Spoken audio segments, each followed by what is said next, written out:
You're watching the KUSI News at 6. Contributing to the housing crisis is the cost of living. Maybe you've heard it's expensive to live here. How expensive? U.S. News and World Report recently ranked America's finest city as the most expensive place to live in the United States. Is that going to change anytime soon? Here to comment is real estate broker Mark Powell. Mark, great to see you again. Thanks for having me, Rafer. I was shocked when I read this because I just figured it was Manhattan was the most expensive place to live, but they're factoring in terms of wages and other things like that. Is that how we're at the top of the list? Well, we pay the most in gas prices and healthcare costs. We pay the most in auto insurance. But we finally reached a threshold here in San Diego. Our average home price is over $1 million. Now think about that. If you want to buy a house that's $1 million, you got to make about $170,000 a year.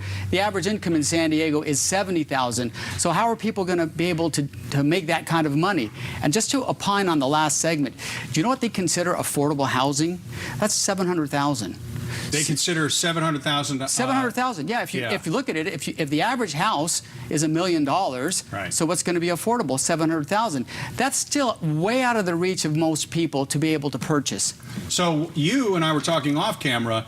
You think that government can do something about this, or government might be responsible for this in some way? Government can't get out of their own way. They're probably the cause of all this happening by putting in things like rent control, thinking that that's going to help renters. What it does, though, it allows landlords to increase their rent 10% a year. Now, if landlords know they can't increase their rent any more than that, every year they just start notching it up 10% because they have to do it. And then it causes the people who own rental income properties, the mom and pop people, I have one house here, they've worked their whole life for it, they're just done with these eviction mandates that allow somebody to live in a house for up to a year without paying rent. So what they do is they sell their properties and then they remove one more rental income off the market. So now you have people going, I can't find a place to rent. Well, it's no wonder. You keep putting in these strange laws that go against private property rights. This is the result. Poor leadership and misguided communications with people when it comes to these ballot measures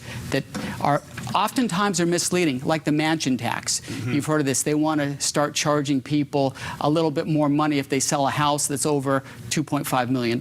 However, that also goes for commercial properties. And all of these income properties, all of these apartments are commercial properties. Who do you think is going to end up paying it?